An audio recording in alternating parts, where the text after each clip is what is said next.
Mahis TV, media dakwah dan pendidikan Ma'had Imam Asy-Syafi'i Nrekang. Assalamualaikum warahmatullahi wabarakatuh. Alhamdulillah, wassalatu wassalamu ala rasulillah wa ala alihi wa ashabihi wa man tabi'ahum bi ihsanin ila yaumiddin. Alhamdulillah, kita senantiasa memuji Allah Subhanahu wa taala yang telah memberikan kepada kita banyak sekali bentuk kenikmatan.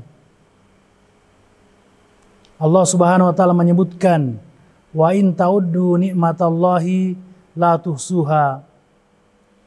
Sekiranya kalian menghitung nikmat-nikmat Allah, niscaya kalian tidak akan mampu untuk menghitungnya. Allah Subhanahu wa taala memberikan kepada kita nikmat yang banyak. Bersamaan dengan itu, kita tidak pernah lepas dari kenikmatan-kenikmatan tersebut. Tidak pernah satu detik pun kita lepas dari kenikmatan-kenikmatan Allah. Oleh karena itu, hendaklah kita menjadi hamba-hamba Allah Subhanahu wa taala yang bersyukur kepadanya. Allah Subhanahu wa taala berfirman, "Balillaha fa'bud wa kum minasyakirin." Maka hendaklah kalian beribadah hanya kepada Allah Subhanahu wa taala dan hendaklah kalian menjadi hamba-hamba Allah Subhanahu wa taala yang bersyukur kepadanya. Dan kesyukuran ini jamaah sekalian tidak bisa terwujud kecuali seseorang bersyukur kepada Allah dengan lisannya, dengan hatinya, dan dengan anggota badannya. Dan ini disebutkan oleh Al-Imam Ibnul Qayyim rahimahullah tentang perkara ini. Yang pertama, bersyukur dengan hati, yakni meyakini bahwa semua nikmat yang kita rasakan, begitu juga yang dirasakan oleh orang lain, semuanya berasal dari Allah. Wa ma bikum min ni'matin faminallah. Dan tidak ada satupun nikmat kecuali semuanya berasal dari Allah. Ini yang harus kita yakini, bahwa semua kenikmatan tersebut semata-mata karunia dari Allah Subhanahu wa taala. Kemudian yang kedua, yaitu bersyukur dengan lisan. Senantiasa memuji Allah Subhanahu wa taala. Menyebut kenikmatan-kenikmatan Allah Subhanahu wa taala yang diberikan kepada kita. Allah Subhanahu wa taala menyebutkan, wa amma bi ni'mati rabbika fahaddits. Dan adapun terhadap nikmat Rabbmu, maka hendaklah kalian memberitakannya, menyampaikannya, menyebut-nyebutnya. Bersyukur dengan lisan kita. Kemudian yang ketiga, kenikmatan yang diberikan oleh Allah Subhanahu wa taala tersebut kita manfaatkan untuk ketaatan kepada Allah Subhanahu wa taala. Bersyukur dengan anggota badan. Dan ini apa yang dilakukan oleh Rasulullah sallallahu alaihi wasallam. Beliau merupakan orang yang telah diampuni dosa-dosanya, baik yang telah lalu maupun yang akan datang. Akan tetapi Rasulullah sallallahu alaihi wasallam senantiasa beribadah kepada Allah. Bagaimana puasa-puasa sunnatnya, bagaimana sholat-sholat sunnatnya. Bahkan disebutkan beliau sholat malam sampai bengkak-bengkak kaki beliau.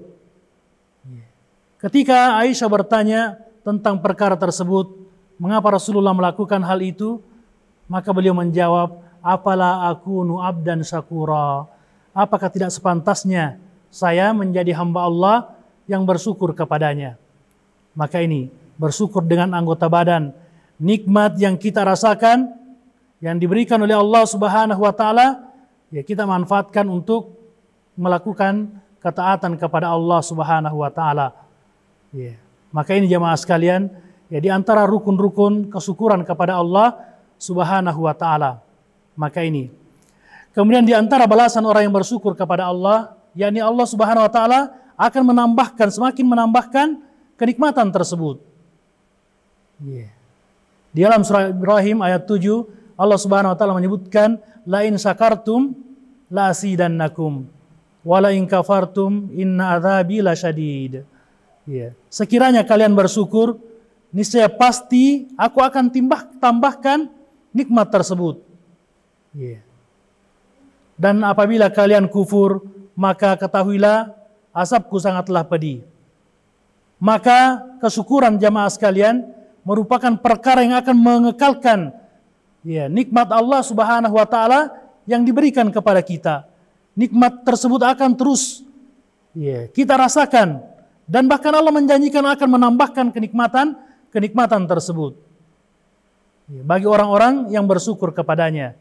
Akan tetapi bagi orang yang tidak bersyukur, maka Allah menyebutkan inna adzabi lasyadid, sesungguhnya azabku sangatlah pedih.